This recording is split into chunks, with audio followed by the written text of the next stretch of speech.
സക്കാത്ത് കൊടുക്കൽ ഫറള. അള്ളാനെ പണ്ടൊരു പഴച്ചലുണ്ട്, എന്താ? പൊട്ടനെ ചെട്ടി ചതിച്ച ചെട്ടിയ ദൈവം ചതിക്കും. നിനക്ക് 60,000 രൂപ, അതാണ് ഇന്നത്തെ വെള്ളിയുടെ കണക്ക്. പൊട്ട 1,00,000 രൂപ നിന്റെ കയ്യിലുണ്ട്. ആ 1,00,000 രൂപ ഒരു കൊല്ലമായിട്ട് നിന്റെ കയ്യിലുണ്ടെങ്കിൽ ആ 1,00,000 രൂപയുടെ 2.5% 2,500 രൂപ പാവപ്പെട്ടവന്റെ അവകാശമാണ്. അത് കൊടുത്തിരിക്കണം. അത് ഫറള, നിർബന്ധമാണ്. അള്ളാഹു ഈമാൻ തരുമാറാകട്ടെ. 97,500 രൂപ നിന്റെതും 2,500 രൂപ പാവപ്പെട്ടവന്റെ അവകാശമാണ്.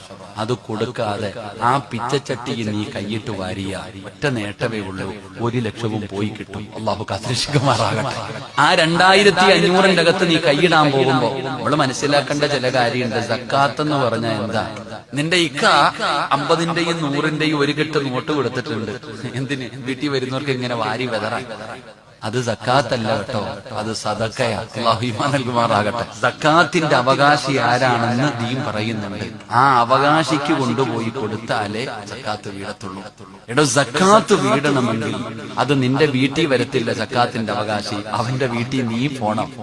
ഔദാര്യമൊന്നുമല്ലത്, അത് അവകാശപ്പെട്ടത്. അതുകൊണ്ട് കൊടുക്കണം. അല്ലാഹു ഈമാൻ നൽകുമാറാകട്ടെ. അല്ലാഹു ഈമാൻ നൽകുമാറാകട്ടെ.